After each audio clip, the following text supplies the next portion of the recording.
გამარჯობათ. მოგესალმებით ძვირფასო ტელემაყურებლებო. ჩვენ კვლავ TV პლუსის ეთერში ვართ.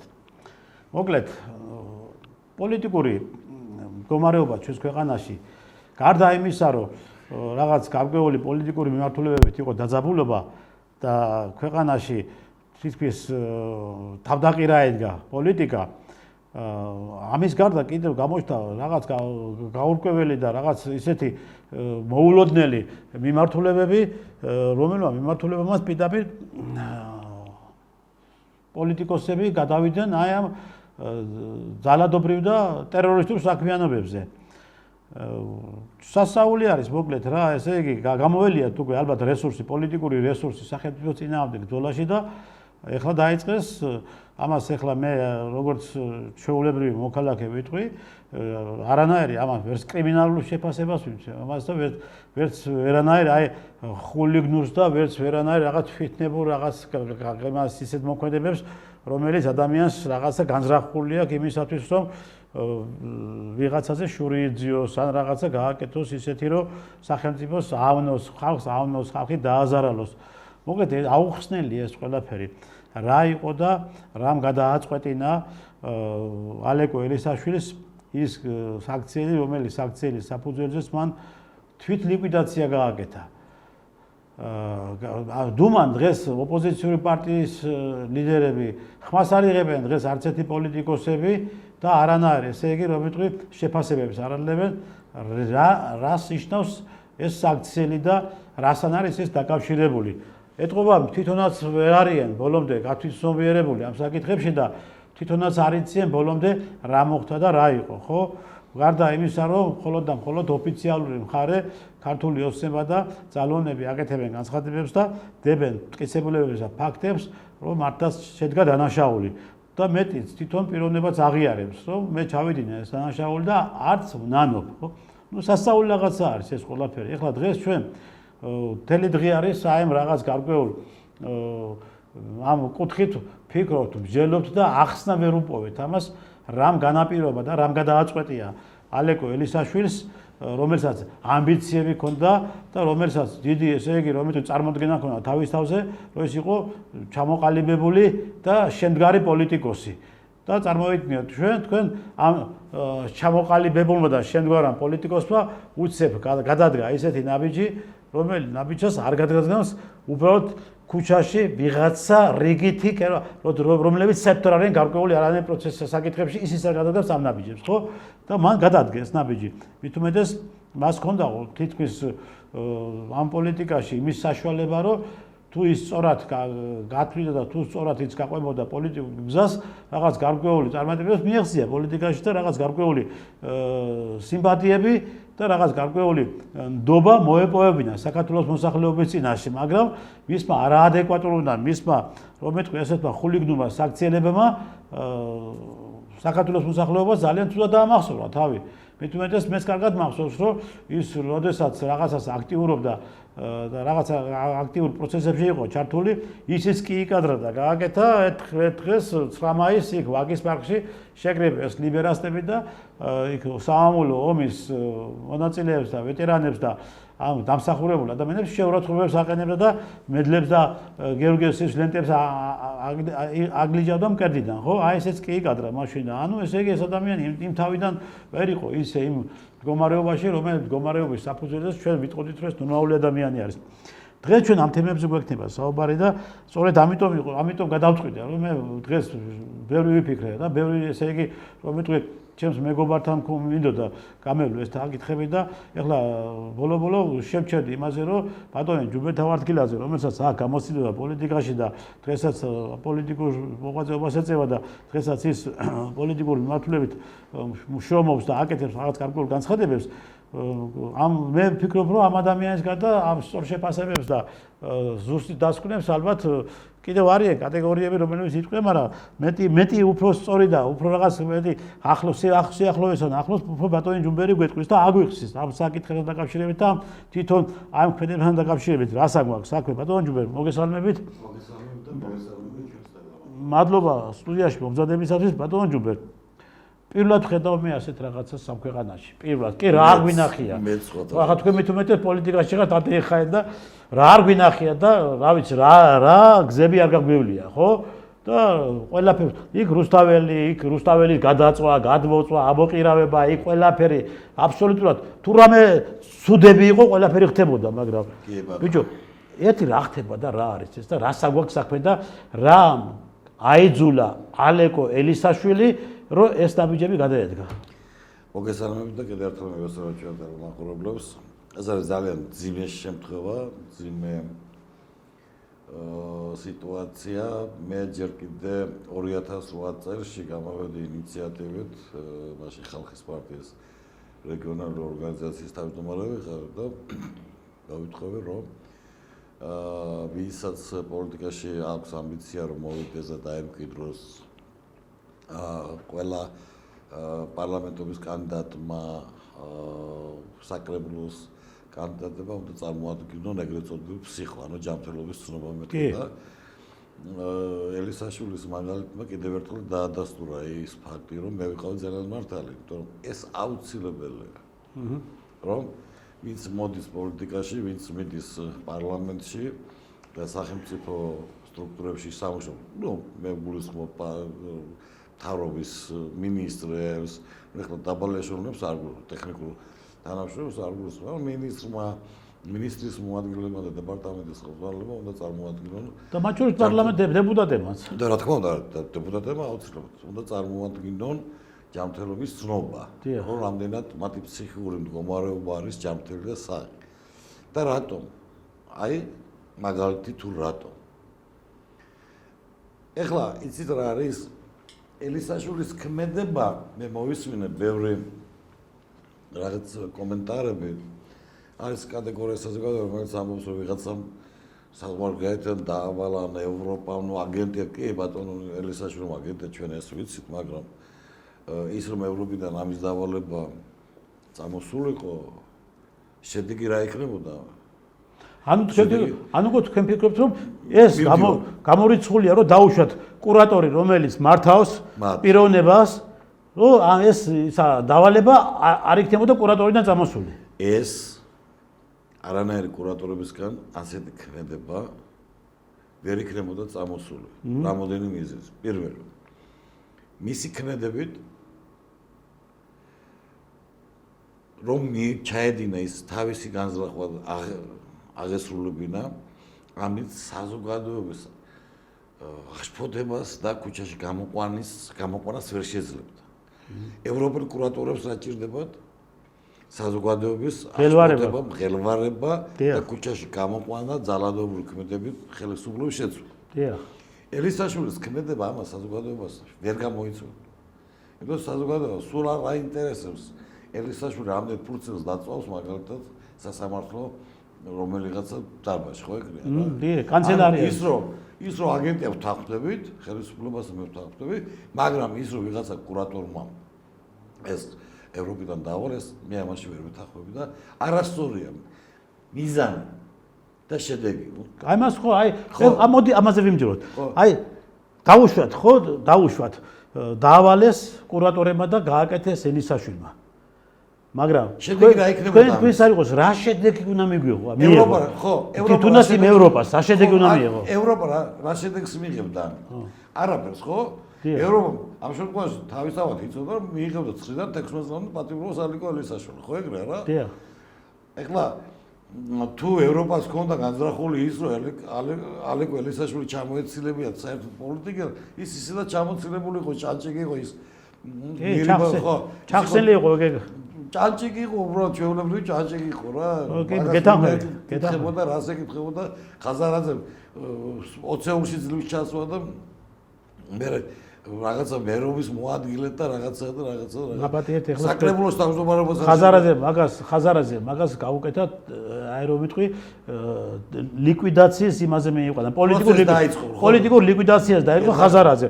თქვენ ახლა რატომ ნახეთ ახლა თქვენ აი სწორი მართალი ბძანეთ რომ აი ესო ელისაშვილი ვინ იყო დღეს საზოგადოებისთვის ელისაშვილის რეიტინგი კიდევ უფრო მაშინ დაეცა ჯერ ერთი როდესაც მან ხაზარაძე ამხილა თავის დროზე დააგინა კაცო. ხო, როცა ამხილა ხაზარაძე თავის დროზე და სწორიც იყო რომ ამხილა, რომ მან ესე იგი ბინები დააგინა ხალხს, ის იყო მევახშე, არის მევახშე, მან ესე იგი საქართველოს მოსახლეობის დიდი ნაწილი გააუბედურა და ამის შემდეგ არის დღესაც არის, ხო, არის. და ამის შემდეგ მიდის და ბოდიშუხტის ბიჭო წარმოიდგინე შენ ამის მერე განოლდა ეს ადამიანი ხო? კი ბატონო, და გავაგრძელოთ ახლა. ანუ ელისაშვილის ქმედება არ ვერ შეძლებდა, ვერ მიაღწევდა იმ შედეგს, რაც ევროპელებს აქვს გულში, ხო ეგრეა რა? კი ბატონო. ანუ ის ვერსია რომ ვიღაცა კურატორმა დაავალა ელისაშვილს ამის შეძლება, ეს არის სისულელე. ეს გამოვრიცხული, ეს არის აბსოლუტურად გამოვრიცხული რაღაცა, ხო ეგრეა რა? ჩემი გრძმენთ ასეა და გავადრო ამ ქვეყანაში არაფერი არ დამონურდა, არ დაიმალებოდა, ამას ფარდა მოეფინება. შეიძლება 1-2 წელი დასჭირდეს, მაგრამ აუცილებლად სიმართლეს რაღაცა გაიგოვა. მეორე საკითხი. ელისაშვილის ფსიქოლოგიური მდგომარეობა ყოველთვის იყო არასტაბილური. ჩვენ გავიხსენოთ ახლა სტუდიაში სამშობლოს დამცველი ბიჭები დააჭერინა. ცხონებული ლევან ჩაჩუა ხარო დაიღუპა და ეგენი დააჭერა. ეხლა ის გამოდის და კაცობაზე საუბრობს. მერეც თქვენ ახსენეთ უკვე 9 მაისს ომის ვეტერინებს რომ ნუ ახლა ამას ნორმალურ ფსიქოლოგიურ მდგომარეობის ადამიანი არ გააკეთებს და არ ჩაიდეს ასე. კი ბატონო. ანუ ჩვენ გვაქვს საქმე ორ საკითხს, ორ რაღაცას. ელისაშვილს ან გადაუტრიალდა შარიკი თავში და უბრალოდ მანაც ვერათ ვიცნობიერებდა რას აკეთებდა.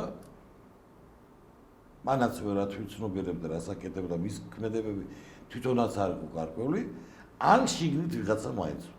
ეხლა ნახეთ თუ ვიღაცა მაინც ბოდიში დავასრულო, ან შიგნით საქართველოს შიგნით რაღაც ძალა, ეს რას ნიშნავს? ვიღაც ძალა აიძულა რომ ეს ქმედება ჩაედინა იმის გამო, რომ ის პოლიტიკურად ლიკვიდირებულიყო და საქართველოს მოსახლეობა მინიმუმ 9 წელი დაესვენა მის ქმედებისგან.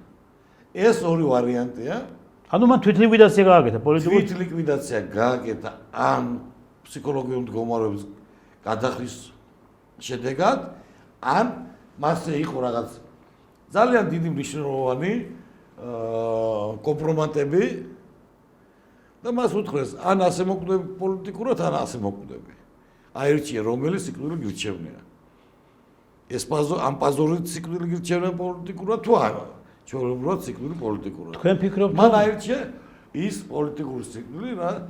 იცით რა, ბატონო დროსთან მე კადრებში რამოდენიმეჯერ ვნახე, რაც ევენტემ შინაგან საქმეთა სამინისტრო გამოაქვეყნა. დიახ. ეხლა უყურე ადამიანს რომელსაც კონდეს განზრახული იქავრობის გადაწვა, ხო? კი. ეხლა პირველი რას ვაკეთებ? დაასხი ნავთი, თუ ბენზინა წაუკიდეს, ფიშკა და მე ვიყევნე ეს ცეცხლი, ხო?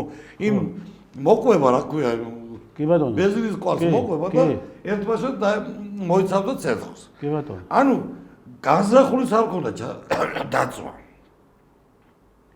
თითქოს და აი კადრები რომ გაანალიზო კაცურად. დიახ. რომ გაანალიზო, ხო? თითქოს და ის უკვე ელოდებოდა რომ ვიღაცა მისულიყო. რომ შეეჩერე, ანუ დაეკავებიათ.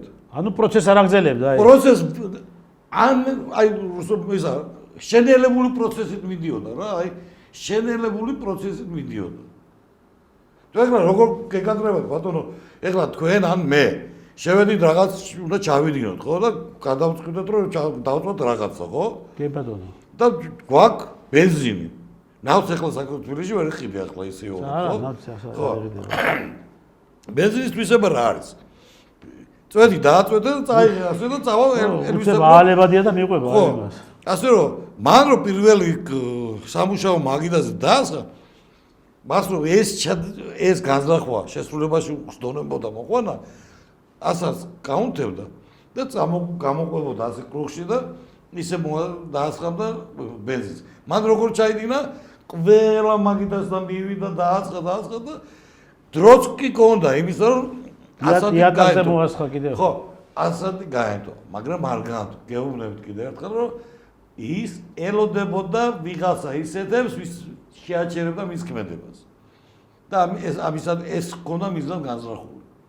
კიდევ ერთხელ არის ორი ვარიანტი, ან ფსიქოლოგიური გადახრა ქონდა და ჩაიდინა ქმედება ისე რომ მანაც ვერ გაათვისნობიერა, ან კიდევ ერთხელ გეუბნები მას რაღაც რამ დაუდო ორი ვარიანტი, ან სირცხვილით პოლიტიკური ლიკვიდაცია, ან ასეთი ქმედება. ეხლა ვარიანტი არ არის. ეხლა თქვენ ნახეთ ესე იგი მოკლედ კარგად ახსენეთ ეხლა თქვენ. ნუ ეხლა ევროპის ინტერესები აქ არ ჩანს, იმიტომ არ ჩანს, რომ მართალი ბრძანდები თქვენ ეს ხალხს ვერ გამოიყვანდა ქუჩაში საზოგადოების ეგ კი არა საზოგადოება შეიძლება გახარებოდა. ხო, ეგ კი არა რუსთაველზე ეგ ამხელა წიოკი არის და იქ ვერ შექმნეს მუხტი იმისა რომ ხალხი გამოიყვანათ ქუჩაში და ახლა ელისაშვილის იქ სასამართლოში შეწანწალება და რაღაცა ეს ფოკუსების ჩატარება ოსაერთოდ ვერ გამოიყვანა ხალხს ქუჩაში ხო? ანუ ეს მივწიოთ გვერდზე და ამას ნუ განვიხილავთ და მართალიც ხართ, მართალი ბრძანდებით რომ არანაირი პოლიტიკური ამას დატვირთვა არ ქონია. ბაზოტრისა როგორც გენერალს. როგორც ამ ცხოვრებაში ძალიან ბევრი მომსწრეს და ნახულს. როგორც სამხედრო გენერალს განსაკუთრებით. ამიხსენეთ ერთი რამ. რომ ელისაშვილის განახორციელება ეს ქმედება. აი ამის მისი ქმედება სახელმწიფოს რამის არ ასახენებდა? არაფერს. სახელმწიფო ინსტიტუტი ზარალდებოდა? არა. არა ხო? ზარალდებოდა მხოლოდ თვითონ ელისაშვილი. თვითონ. ხო ეგრეა რა? კი. ამ შემთხვევაში მე ვერ ხედავ ევროპელი კურატორების მიზანს. იქ სადაც სახელმწიფო ინსტიტუტი აზარალდება, იქ სადაც საზოგადოება ხსურდება არ მოხდება. რატო უნდა დაევალებინა ევროპულ კურატორებს? ასეთი ქმედება ჩაიდინეს შემდეგ. მით უმეტეს ახლა იქ ძირითადი შენობასთან არ არის მიტანელი ის იერიში. არის კანცელარია. სადაც ხო და მე ახლა იქ რომ დაუშვათ იფიქრო რომ რაღაც მნიშვნელოვანი დოკუმენტაციები განადგურდება, ეგეც გამორიცხულია, იმიტომ რომ ის, როდესაც ახლა მე ხო ვიცი, არაერთხელ ჩავიმარებია მე განცხადებები სასამართლოში და ვიცი რაც არის და მქონია ურთიერთობა სასამართლოსთან, აი როდესაც მე ვებძოდი ამ უსამართლობასთან რაღაცებს თითქმის წინააღმდეგ იმისათვის რომ მე ის შესაბამისად შემხედრე ნაბიჯი გადამედგა, ხო? ეს ყველაფერი ხდება ელექტრონულად, ხო? რა თქმა უნდა, დღეს მე 21 საუკუნეა. ხო, ელექტრონულად ხდება. ასე რომ თუნდაც ერთი კომპიუტერი და მეორე კომპიუტერი, მესამე და თუნდაც მთელი კომპიუტერები დამტვარი ხო იქ ხო? არაფერი აბსოლუტურად იქ ისეთი მნიშვნელოვანი ინფორმაცია და დოკუმენტაცია არ დაიწვებოდა. არ განადგურდებოდა. არ განადგურდებოდა, რომ ამაშიც მართალი დანდები. თბილისში იმ პერიოდში 5 წუთში მივიდოდა ყველა სახანძრო მანქანა. მით უმეტეს იქვე ჩაერთვებოდა. იქვეა ხო. იქვეა აღჭურვილია. მაინც 5 წუთის განმავლობაში მივიდოდა სახანძრო ავტომობილი, რომელიც მოახდინა მის ქრობას. ამ სახანძრო ავტომობილის მიმსადრე ბატონო ჯობია თქვენ გადაიცით რომ ის შენობები ისე აღჭურვილი ამ სახანძრო უსაფრთხოების კუთხით რომ არც კი დარჭირდებოდა მას იქ სახანძრო მანქანის მისვლა. მე დაუშვი. ხო. არა, გასაგებია, ხო, მაგრამ ახლა თქვენ რას გეუბნებით, იცი? აი მოდი აი ბოლომდე მინდა რომ ჩვენ ერთმანეთში ეს ვერსიები გავიაროთ რა. შევჯერდეთ, ხო და საზოგადოებასაც ევროპა გამოვთიშო. ხო, ევროპა გამოვთიშო, მე და აქ ევროპის ინტერესია არაფერი არ დებს. კურატორი ახლა თუნდაც შეხედე, მოდი ახლა ავიღოთ თქვენს გადაცით და მეც გადაცით. როდესაც აგენტი ყავს კურატორს და ამუშავებს, ხო? და ის აგენტი მუშაობს და ასრულებს ამოცანას და ასეც არის და ამუშავებენ და არ გაწირავს. იმიტომ არ გაწირავს, რომ ამას მეორე აგენტი ხედავს, მე როგორ გაიგე? და ეს აგენტურის ინსტიტუტი თლიანად იმსხრევა, გაიგე? ხო, ვიცი ხო. ეს ინსტიტუტი იმსხრევა თლიანად, გაიგე? ამიტომ ეს არ მოხდება, გაიგე? არც ეს შემთხვევაში. მით უმეტეს, ახლა ძალიან ბევრი აგენტი ვიცი, მე გაიგე, დღესაც არიან ჩვენივრათა კარგად შეფუთულები, დაუშვათ ერთ პოზიციაზე იყო და ეგ მე მოვიდა ხელისუფლება, იმას ეს პოზიცია დაატოვეს, მაგრამ რაღაცა შეფუთეს. იქით რომ მაინც იმას ყოველ შემთხვევაში ეფერებიან და უვლიან და ხელუხლებელია. არიცი რა წუთში მათ დაჭირდება. ხელო, საწუთში მიაძინეს, მაგრამ ის ყავთ უზრუნველყოფილი, გაიგე, ფინანსურად რომ ის სადმე სხვაგან არ გაიხედოს კიდე და სხვა მარწა იყოს და გადაბირება არ მოხდეს ამ აგენტის. მაგის ტერმინოლოგია არის. ხო, ეს ხო იცით ახლა თქვენ როგორ ხდება და მეც ვიცი. ხო. და ეს ევროპა გამოვრიცხოთ ახლა. კი ბატონო. მაგრამ ეხლა არის ძალიან, ესე იგი, რომ ვიტყვი, აი სწორედ ის ვერსია, რომელი ვერსიას თქვენ ბრძანეთ. ანუ ნახა ელისაშვილი რომ არაადეკვატური არის ეს ყველა ვიცით, გაიგე და ის რომ იმ თავიდანაც ხა თქვენთვის არ იყოს ის ბიჭები საცოდავი ლევან ჩაჩუ ახლა დაგზავნეს ერთი გვეთფასოს იმის სული პირდაპირ ეთერში ბიჭო როგორ შეიძლება იმ ხელას ჯერ ის მისმერი აღარ უნდა გამოსული იყოს საზოგადოებაში, გაიგე და მისმერი არ უნდა ეწყო მას აქტივობა რაც მაშინ მაგან აკუბარდიასთან იკადრა ამ ბიჭების დაპატიმრება, ხო? და ესე უდანაშაულო ბიჭები ჩაყარა ციხეში, ხო? მაგრამ იმის მერე კიდევ უამრავი ბინძურები აქვს ამას ნაკეთები კაცო გაიგე. ერთი კარგი დამისახლე რაც მაგას გაუწევს. იმის მერე აგერ აწიოკებული ყავდა ტირალამთაზე და ამ იმაზე ავლაბარშიას ისეთი რა სასულოს მეპატრონეები და ისე ვითომ ისტორიულ ძეგლებს ამას უფრთხილდებოდა და სინამდვილეში იქთებოდა საშინელება გაიგე აშანტაჟებდა და ფულ ძალავდა კაცო ხა ფულ ძალავდა ხო ამას ხო მაგრამ იმდენად ის ისეთი არაადეკვატური არ იყო რომ ასეთი რაღაცა გადაედგა ნაბიჯი ასეთი რაღაცა ჩაედინა ხო კი ბატონო ეგ იმან მოატყვილა ხაზარაძემ გადააგდო გაიგე რამოდენი იმეჯი ხო რამოდენი გადააგდო გაიგე ხაზარაძეს ვინ არ პოლიტიკურად გულის ხო ხაზარაძეს ვინ არ გადაუგდია ერთი მითხარი ვინ არ გადაუგდია ვინ არ გაუმწარებია ხო და ხა ელისაშვილი მაგისთვის იყო ერთი პატარა მიჭუჭული ისა რო იტყვი რა ნაგვის ფურცელი და გადააგდო იქით რა ეგრე გაუკეთა რა ზუსტად ეგრე გაუკეთა ხაზარაძე რომ მაგას გაუკეთა ისეთი არ გაუკეთა მაგისთვის არავის გაიგე გააფარჩაკა საზოგადოების თვალში კაცმა რომ იმას ხაზარაძეს თავზე დაამყოლაფე და მე მივიდა ბოდიშები უხადა გაიგე რომ მე არ ყოფილა მართალიო ანუ ხაზარაძემ ამით რა გააკეთა იცი ხალხს დაანახა აი ხალხო შეხედებო მე რასაც ბრალდებენო გაიგე ხო ახლა ხო ხედავ თუ მე ტყვილი ყოფილა კაცი ბოდიშებს მიხდისო ანუ გაუპრავა ხაზარაძეს მან ეს საქციელები ხო და მე ბოლომდე დაიქნია ხო დარჩა ერთი რამ რა თქვენ ზუსტად იქ მივდივარ და ზუსტად ალბათ ესეც იქნება რომ ვიღაცამ ეს ვიღაც არის აქ რომელსაც პირდაპირ დაანახა და არ იყო ახლა მაგაზე რა რთული იყო მაგაზე კომპრომატების მოპოვება არავით არის მაგი საზოგადოება არ მინდა ისე გავიგოს რომ მე ამ ვიღაცაში გულისხმობ ხელისუფლებას დიახ თუმცა ერთ-ერთი ხელისუფლება ვიღაცა გამჭარებული ვიღაცა მაინც მე პირდაპირ არ ვამბობ ეს ხელისუფლება ის რომ ის აიძულა შიგნით ვიღაცა ამ ქმედებისაკენ ამაში ორი აზრი არ არსებობს შევაგებულო იმიტომ რომ მის მიერ დედაქალაქში იმდენი ადამიანია გამწარებული კი და მისი არაკაცური ქმედებებიდან იმდენი ადამიანს ცხოვრება დაენგრა ცხოვრება გამოწარდა რომ მე არ გამომიწვა რაღაც მაგალითად ჯგუფი რომელიც მის მიერ იყო დაზარალებული გამწარებული მოიძიეს კომპრომატები რაღაცა და აუზახდა დღეს ძმა ეს ასეა რა ნაკეთებს შეგაქმედაზე მიდიხარ ციხეშიც გამომწარდა ან აგერ რა ვაგვეყნებთ ამას წარმოვიდგინე თავად ციხეში კი პირადი შინაარსის ეს არის მე მოვიხდი ციხეს მაგრამ მე გამოვიდა საქართველოს მოსახლეობას დავანახებ ვინ ხარ შენ ეს მე არ გამოვსა პირადი რაღაც იყოს ანუ მიხდით უბრალოდ გავიგეთ ხო კი პირადი ინტერესი ნუ როგორ აქვს ახლა ის მიერ ჩადენილი არაკაცური ქმედებები ამა თუ იმ გარემოებში მაგალითად ხო დიახ აქედან გამომდინარე ეს ვერსია არის ყველაზე კარგი სამუშაო ეს ვერსია არის ყველაზე კარგად დასამუშავებელი და კიდევ ერთხელ ვიმეორებ გავა დრო საქართველოს ხო არაფერი არ იმალება გავა დრო და თვითონ ალაპარაკდება ამ ყველაფერზე ან ვიღაცა აუცილებლად იტყვის იცით რა გამახსენდა ორ მამაკაც ერთ მამაკაც შეუყვარდა ქორეელი მამაკაცი და გაიყვანა დღეში და უნდა მოეკლა და უნდა მოკლავ და შინცოლი მე მიყვარსო და კაცო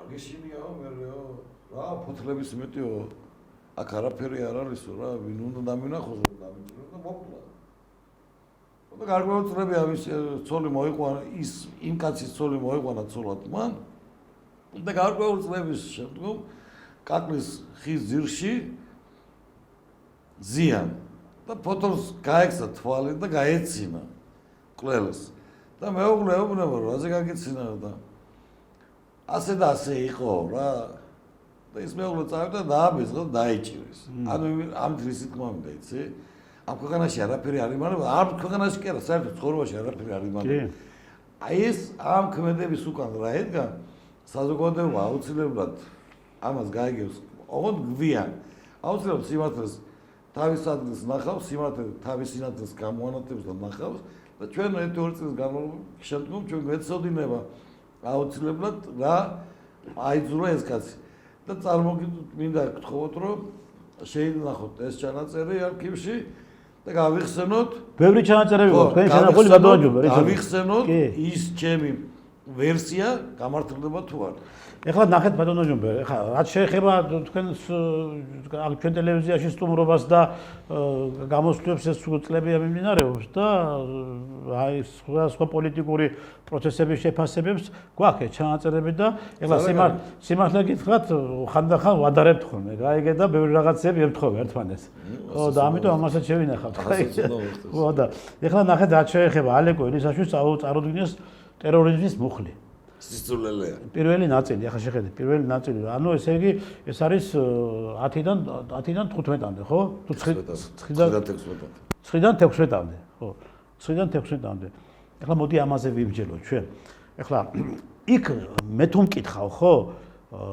ტერორიზმის ის მუხლის წარდგენის საფუძველი არ არსებობდა და რატომ არ არსებობდა და რატომ? იმიტომ რომ იქ მოხდა სახელმწიფო ქონების დაზიანება.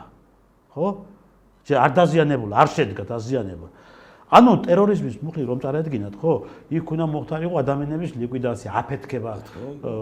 ამა თუ იმ შენობის სადაც ადამიანები იქნებოდნენ, ან მეტროში ჩასვლა თავის აფეთქება, ან ну რამდენად ესე იგი იყო ეს სწორი გადაწყვეტილება და რამდენად ეს ამ გაიტანებენ ამბობს ბოლომდე. ბატონ ტრისა, მე არ ვიცი ახლა რამდენად მას ასეთი მუხლი წაუყენეს, იმიტომ რომ ეს ახლა ამაში არც იურისტობა არის საჭირო, არც ადვოკატობა, ძალიან დიდი განათლება ის რომ მისი ქმედება არც ტერორისტის მომზადებას კი, მან ჩაიდინა დანაშაული. არა, არც ტერორისტული მომზადების მუხლი არ წავა მაგაზე, არც ტერორიზმის საერთოდ სიტყვა მის ქმედებასთან სისულელეა უბრალოდ და ისაც ჩვეულებრივი ხულიგანი. ჩვეულებრივი ხულიგანი ჩაიდინა ხულიგანური ქმედება. სად არის ტერორიზმი? არა, ეს სისულელეა არ ამბონია რომ ჩვენმა ძალოვანმა სტრუქტურმა ასეთი შესაძლებლობა დაუშვათ. გამოიწვია ვინმე სიკვდილი? არა. მას ტაბელური იარაღის გარეშე რა მიქონდა კანონსაწინააღმდეგო არ. აბა რით უნდა ჩაედინა ტერორიზმი რით უნდა ჩაედინა? ტერორისტული აქტი რით უნდა მოეხდინა? ასაფეთქებელი საშუალებები ქონდა? არ ქონია. ქონდა მხოლოდ თხევადი, ფეთქებადი ნივთება, რომელიც ბენზინი. მან უკვე განათავსა სამუშაო მაგიდებზე და всё, რომელიც გამოიწვია და არაფეთქებას, არამედ მხოლოდ აალებას და ხანძარს გამოიწვია. აქ ტერორიზმის სისულელეა და არ ამგონია ჩვენ ძალოვან სტრუქტურებში ეს შესწომა დაეშვა. ეს არის ჩვეულებრივი უბრალოდ ხულიგნური მუხლიც არის, არც სისხლის სამართლის საქმე არ არის. არა, სისხლის სამართლები როგორ არის, კაცო? ეხლა შეხედე ადამიანმა განიზრახა ადამიანმა მის ქმედებას კი სისხლის სამართლის საქმე არის, მხოლოდ და მხოლოდ პოლიციელი ის რა ქვია. ხო, მანდატურებს თავს დაესხა. განარჩენი სისხლის სამართლი არ მან ხულიგნობა ჩაიდინა, შეღწევა შეაღწია შენობაში, ჩაიდინა ხულიგნობა. მის ქმედებას ზიანი არ მიუყენებია არავისზე. ბატონო ჯუბერ, ახლა ჩვენ მოდი სისხლის სამართლის საქმე შეიძლება ის არის სისხლის სამართლის საქმეა. იურისტები არა ვარ ჩვენ. ხო, არა, არა, ერთი წუთი, მაგრამ ძალიან კარგად ვეს ზურგული საკითხი. ხო, მაგრამ კანონში გიხსნით, რომ მხოლოდ და მხოლოდ სისხლის სამართლის საქმე შესაძლებელია აღიძრას მანდატურებზე თავდასხმა და ზიანის მიყენება. იარაღით, მუქარა, სიცოცხლის მოსმობით. ამაზე კი, მაგრამ ის რომ შევიდა სასამართლოში, ის რომ რაღაცა იქ იმოდიალა ეს დანარჩენი ქმედება სისხლის სამართლის საქმე. აი, ხوار განაპირობა. მაგაში გეტაგვები რომ დანარჩენი მისი ქმედება დიახ. სისხლის სამართლის საქმე რატო? პირველი ის მუქარით ემუქრებოდა მანდატურ სიცოცხლის მოსმობას. კი ბატონო. მან ხელთა ბრძოლა გაუმართა რა ქონდა განზრახული არავინ არ იცის, მაგრამ ხო შეიძლება და იარაღის გამოყენების ცდელობა. ხო, იარაღის ეს სისხლის სამართლის საქმეა. ოღონდ სასამართლოს შესვლა თვითონ შეგწევა. ეს სისხლის სამართლის საქმე ეს არ ხულიგნობა. ხო არ განაპირობა სწორედ დამქმედებებმა, რომ ესე იგი მანდატურზე თავდასხმა, მისი სიცოცხლეზე ხელყოფა, იარაღის გამოყენების ცდელობა, ლიკვიდაციის მიზნით ხო არ განაპირობა ამ ქმედებებმა, რომ სამართალ დამცავ ორგანოებმა, მათ შორის პროკურატურამ წამოყენა მას მუხლი ტერორიზმის მუხლი. აი ამაზე ვიმჯეროთ. ბატონო დრისთან, მან რაც შეიძლება ეს არის სისხლის სამართლის საქმე. ტერორიზმი არის სულ სხვა სულ სხვა სფერო, სულ სხვა მხარეა. აი უყურე, სადა დედამიწა. მისი ჩადენილი დანაშაული ტერორისტთა დაცულებული როგორც ჩვენ ხო ეგრეა რა. ტერორიზმი სულ სხვა განმარტებაა. ტერორიზმის მუხლები სულ სხვა განმარტებებია. კიდევ ერთხელ მინდა უთხრას მის ქმედებაში მე მას ადვოკატი კი არა ვარ და არ ვიცი. არა, შევამბობთ ხა ვжелოთ, იმიტომ რომ კრიმინალია და ხო, ვжелოთ. ის რომ არ არის ფსიქოლოგიურად დაალაგებული ადამიანი, მე წლების წინ თქვი და ვამბობდი რა, ბიჭები რომ დააჭერები, შემდეგ მას მე გამარჯვებასაც არ ვეუბნებოდი. მაგრამ მისი ქმედება თვითქმედება არ არის ტერორიზმთან ახლოსაც არ არის. მე ახლა საზოგადოებას როცა ვესაუბრები, ის რომ მე ალეკო ლისაშვილი შეიძლება არ მომწონდეს და რაღაცა მაგის გამო ვერ მოვიტყუებ. თვითონ ქმედება ტერორიზმთან ახლოს არ არის. ტერორიზმი სხვა ცნება, სხვა განმარტებები აქვს. იქ არის განმარტებები, რომელ განმარტებებს მე კარგად მახსოვს, აღარ მინდა ჩამოვთვალო, რომელიც ეს მისი ქმედება არ შედის. მაგრამ სისხლის სამართლის დანაშაული ჩაიდინა, ამაში ორი აზრი არ არსებობს. ნუ და სიცოცხლის მოსპობა, მუქარა, მეტი რა გაგინდა? მანდატურზე თავდასხმა. თავდასხმა, მეტი რა გაგინდა? ეს არის სისხლის სამართლის საქმე, რომელიც 6-9 წლამდე ითვალისწინებს. თქვენ როგორ ფიქრობთ ახლა? ნუ ეს გასაგებია, რომ ახლა დღეს ჯერჯერობით ამ მუხლით არის ეს ადამიანი. ოღონდ აქ მინდა თქვა, ხო? არა. ეს ჩვენ რაც ვიცით. დიახ. შეიძლება მანამდე რაღაც ისეთი ჩაიდინა. კიდევ, ქმედება, რომელიც ჯერ ჩვენ არ ვიცით და ის ექვემდებარება ტერორიზმის მუხლს. და ეს არ ეს ხო, ეს არ უნდა დაგვავიწყდეს, უნდა აღვნიშნოთ, რომ შეიძლება მან ჩაიდინა რაღაც ისეთი მანამდე შენობაში შეგწევამდის, რომელიც ტერორისტულ აქტს და ტერორიზმის მუხლს ექვემდებარებოდეს. მაგრამ ჩვენ რაც კადრები ვნახეთ, იქ ტერორიზმი საერთოდ და ამიტომაც ხო არ არის ის რომ ეს საქმე გრიფტადებული საქმე არის და ადვოკატებმა გაუთქმენობაზე მოაწერეს ხელი. არ გამოურიცხა რომ მას ჩაედინა მანამდე რაღაც ისეთი ქმედება, რომელიც ტერორიზმს ექვემდებარება. შეიძლება ეს მას ქონდა რაღაც ისეთი რაღაცა განზრახული, რომ ეს იყო კუკლა. ხო, ეს რაღაც და იქ სხვა რაღაცა უნდა გაკეთებული. სხვა რამე უნდა გაკეთებული. მაგრამ ეს ჩვენ არ ვიცით. არ ვიცით, მაგრამ ჩვენ ვსჯელობთ ახლა მხოლოდ და მხოლოდ იმ კადრებზე. რაც ჩვენ და ხო, რაც ჩვენ ვანალიზებთ იმ კადრებსაც, მაგრამ მას შესაძლებელია ქონდეს ჩადენილი თუ გრიფით საიდუმლო დადო თუმცა მე არ ვიცოდი. ნუ ახლა ადვოკატებმა გააკეთეს განცხადება, რომ ესე იგი გაუთქმელობის იმაზე მოგაწერინეს ხელი, ანუ ესე იგი საქმე გასაიდუმლებულია. ანუ გამოდის რომ მანამდე სხვათა შორის ტერორისტები როგორ აკეთებენ, იცი? რაღაცა პატარა ხმაურ სიწვევას სხვა კუთხეში ყურადღებით გადაისმის. ყურადღებით რო გადაეტანოს თერი ძალოვნები და იქეთ ისეთ ტერორიზმი განახორციელოს, რომ შეიძლება რაღაც ასეთ ქმედებას ნაგვაქვს. მაგრამ მე კიდევ ერთხელ მე ვსაუბრობ და ვანალიზებ იმ კადრებს, რა კადრებიც მე შინაგან საქმე და რა ნახეთ ახლა ჩვენ რამოდენიმე ვერსია განვიხილეთ, ხო და ამ რამოდენიმე ვერსიის განხილვის პროცესში წარმოიშვა კიდევ ერთი ახალი ვერსია, რაც თქვენ ახლა ბრძანეთ. იმიტომ რომ გრიფით საიდუმლო რო დაადო პროკურატურამ და ადვოკატები დაეთანხმდნენ რომ ხელწერილი გაუთქმელობის ფაქტი ამან მე მაფიქრებინა კი შესაძლებელია, იმიტომ რომ ახლა პროკურატურაში ჩემზე განათლებულები და ჩემზე პროფესიონალები მუშაობენ, რომ მათ არ შეეშლებოდათ. ესე იგი ამოდის რომ ჩვენ რაც კამერაში ვნახეთ, ეს არის მისი ქმედების მეორე ეპიზოდი. დიახ. და ჩვენ არ ვიცით პირველი ეპიზოდი. პირველ ეპიზოდში რა ჩაიდინა, ჩვენ ის არ ვიცით.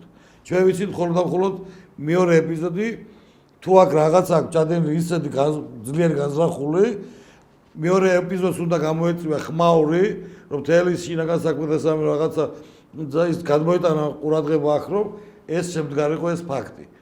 ჩვენ ეს არ ვიცით. აქედან გამომდინარე ჩვენ ვანალიზებთ ახლა მხოლოდ და მხოლოდ იმ კადრებს, რა კადრებს შინაგან საქმეთა სამინისტრო გვაჩვენა. ისეთ რა არის ბატონო ჯუმბერ, ახლა საქმე რეზონანსული არის, ხმაურია ეს საქმე. ეს ახლა ვიღაცა რიგიც რო გაეკეთებია, ემდენი ხმაური არ მოყვება. არჩევთვის მაგი რიგითიც არის. არა, მე რას გეუბნებით ახლა?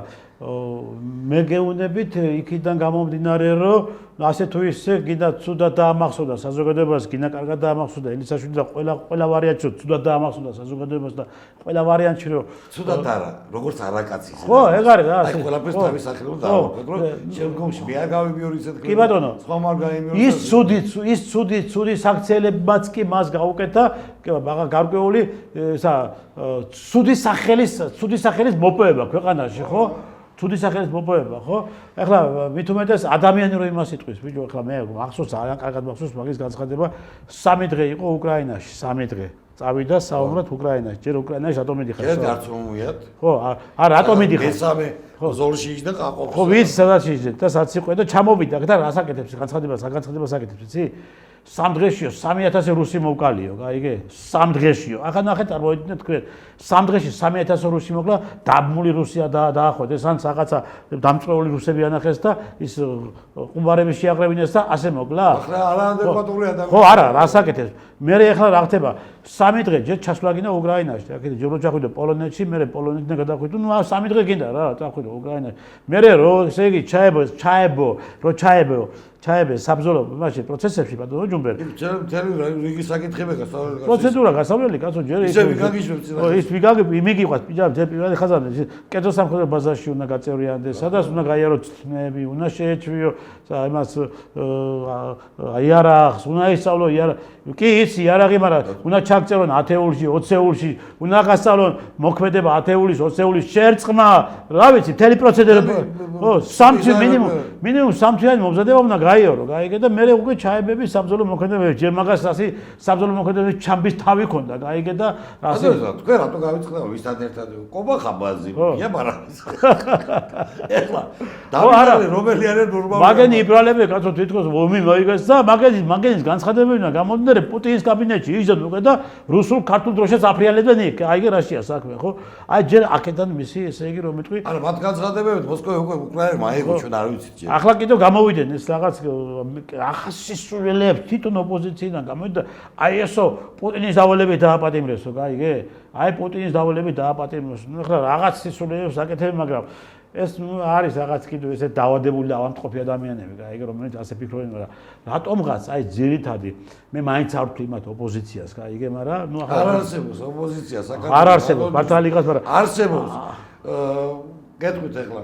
არსებობს საშუალო დონის არაცული ხელისუფლება დიახ.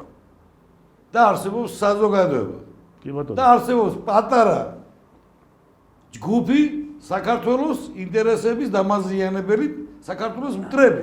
ხო და აი რატომღაც ეხლა ბატონო ჯუმბერი ეს საქართველოს მტრები ეს სექტანტური დაჯგუფება ლიბერალ LGBT სექტანტურ ტერორისტული დაჯგუფება ასე დავათქვათ მათ ჩვენ რატომღაც დღეს გაჩუმებულები არიან და ხმას არ იღებენ და არ ამბობენ ისეთ დაუშვათ ისეთ გაჭირვებული ხავს ეკიდებოდა ხო გამორათქვა. ესე იგი ანუ მათთვისაც მოულოდნელი იყო ეს რა ყველაფერი. თქმა უნდა მათაც ჩაარტყა ზოგში מחმილი ხო ეგრეა რა. ეხლა ხელისუფლებას აქ აგერ ძალიან მაგარი ევროპა ზავს რა. ასეთი არაადეკვატურები გყავთ თქვენ. ყველა. და თქვენ რას მელაპარაკებთ რა ხელისუფლება ამით ჩაიწერა ძალიან ვინ გინდათ ესენი გინდათ მოიყვანოთ ხელისუფლებაში? აი თქვენი აგენტები.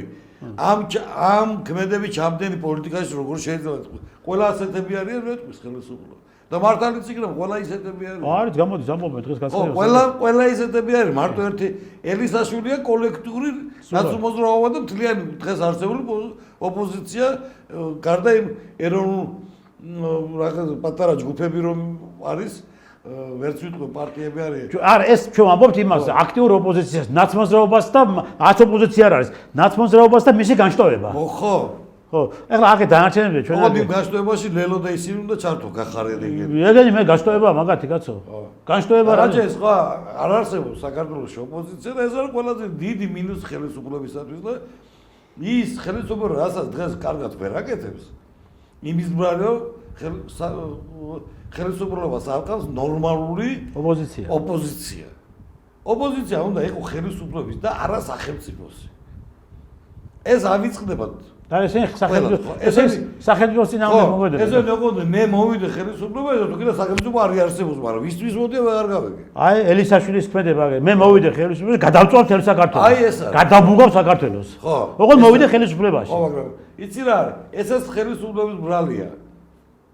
ეხლა ხელისუფლებამ უნდა ყველაფერი გააკეთოს, რაღაც უნდა მიცეს პატარა ეროვნულ ჯგუფებს, რაღაცა გრანტები მაინც დააწეს, რაღაცა, იმიტომ რომ ფული დღეს საქართველოში აღარავის არ აქვს, გარდა ქურდებისა. ქურდ ხაზარაძეს და იმათა ფული ხო და ნაციონალური ვინც მოიპარა იმ 9 წლის განმავლობაში და ისე აი კონტრიალებს. ვინც შევარდნაძის დროს იპარავდნენ ფულები იმათა, კი არა. ვაშაძის იმავრი, ჩხარტიშვილი და ისე ფული იმათა. ეხლა მართლა გულწრფელად გეუბნები, რომ რაღაცა გრანტის სახით უნდა გამოუშვან გრანტებით უბრალოდ რაღაცა პოლიტიკური ორგანიზაციები გაჩნდნენ საქართველოში, რომ ხო, მიეცეს ეს ხელისუფლება სუთქის საშუალება მიეცეს. იმიტომ რომ თუ შენ ხელისუფლება ხარ და შენ ზემოდან რომ ხარ და მე ვერ მომჩინე, მე უნდა გითხრა შენ ძმაო, აგერ ეს ასე ცუდად ხდება. იმიტომ მე ვიცი იქ სიმაღლეს ყოფილვარ, იქიდან არ ჩანს ბევრი რაღაცა. მაგრამ აქედან უნდა ყავდეს ჭეშმარიტად მოაზროვნე ადამიანები, რომ შენ გითხრა. შენი ლაკია კი არა და შენი მართული კი არა. ოღონდ შენ უნდა გითხრა სიმართლე. და არა მოგანურდა ანა ვიღაცის გადმოცემი. ეროვნულად მოაზროვნე ოპოზიცია. ეროვნულად მოაზროვნე ოპოზიცია. დიახ. კი. გეტყვის ის გამოასწორე შესაძლოა ბატონო და იყავი სულ შენ მან. არა მაქვს პრობლემა, მაგრამ თუ არ გამოასწორე უნდა გადაწახვიდე, ხო ეგრე? მაგრამ დღეს თუ ჩვენ რაღაცა არ საზოგადოება უნდა იფიქროს, რომ რაღაცა ფონდი რაღაცა, რომელიც ეს დააფინანსოს, რაღაცა ფინანსები უნდა გავუსვეს პოლიტიკურ ორგანიზაციას, რომელიც ჩამოყალიბდეს უნდა, რომელიც იქნება ადეკვატური არა სახელმწიფოს, არამედ ხელისუფლების ჭეშმარიტი ოპოზიცია იქნება. რომელიც მიუთითებს ხელისუფლებას მის შეცდომებზე, სად რა ხარვეზი აქვს, სად რა როგორ და იბრძოლოს ხელისუფლებაში მოსვლაზე, რომ იმაზე უკეთესად გააკეთოს. თუ ოპოზიციის იმ მაკარნახებს შეცდომებს გამოასწორებენ, თუ იმ დაპირებებს რაც შეპირა წინასწარ შეასრულებენ, იქნება ბატონო თქვენ თუ ვინმეს თუ გონია ხელისუფლებაში ყოფნა ნორმალურად პატრიოტულად სახარბიელო არა იყო ბატონო მათ იყო ოღონდ აკეთონ საქმე. მოდი, მაგრამ ამისათვის აუცილებელია ეროვნული თვალხედვის მქონე ოპოზიცია სჭირდება დღევანდელ ხელს. და რა ისეთი ახლა როგორ საკეთებს? ოპოზიციას მეძახი ბატონო ტრესტა მე. არა ეს ოპოზიცია, ეს არის ბატონო ჯუბერი. მაგრამ ეს არის ერისა და სახელმწიფოს მტრების ჯგუფი. ბატონო ჯუბერი, ჩვენ დრო იწურება და ამიტომ მადლობა მინდა გითხრათ, მართლაც რომ ჩვენ რამოდენიმე ვერსია განვიხილეთ ახლა ჩვენ აი ელისაშვილის ქმედებების და თქვენ თქმის არ იყოს საბოლოო დასკვნა მაინც იქნება და რაღაც ბოლოს მაინც ის ჩვენ კარგად შევჯერდით იმაზე რომ რა იყო ამის უკან და რატომ მოხდა ტერორისტული მუხლის მიყენება. ხო, მაგრამ რომელი ჯგუფი ეს არის საერთოდ. ხო, ამიტომ ძვირფასო ტელემაყურებლებო ასეცა ხომ ხედავთ უკვე ფაქტის ახაზია ჩვენ არაერთხელ გვიტყვია და ჩვენ არაერთხელ გავუკეთებია განცხადებები იმასთან დაკავშირებით აი ამ სტუდიიდან, აი ამ TV+-ის სტუდიიდან არაერთხელ გავუკეთებია როგორც ბატონ ჯუმბერს, ასევე ჩვენთან სტუმრებს პირადად მეც, რომ საქართველოში არ არის პრაგმატული ოპოზიცია, საქართველოში არ არის ზიზალა, რომელიც ძალაც დაუშვათ იფიქრებს და იმჯელებს ეროვნულად და იმჯელებს ხალხისათვის. საქართველოში არის ლიბერალ LGBT ტერორისტული ძალები და მათ შორის აგერ ელისაშვილი ერთადერთი არ არის კიდევ სხვა დანარჩენები ელისაშვილები რომლებიც დღეს აგერ ბოგინობენ და აგერ არიან საქართველოში და ამიტომ ხომ ხედავთ ამათი მიზანი და ამათი სურვილი თავარია მოვიდეთ ჩვენ ხელისუფლებაში და გადავწვავთ მთელ საქართველოს გავანადგურებთ მთელ საქართველოს მოსახლეობას აი ესა დევიზი მაგათი ძვირფასო ტელემაყურებლებო მადლობთ რომ გიყურებთ კარგად დანებოდეთ მომავალ შეხვედრამდე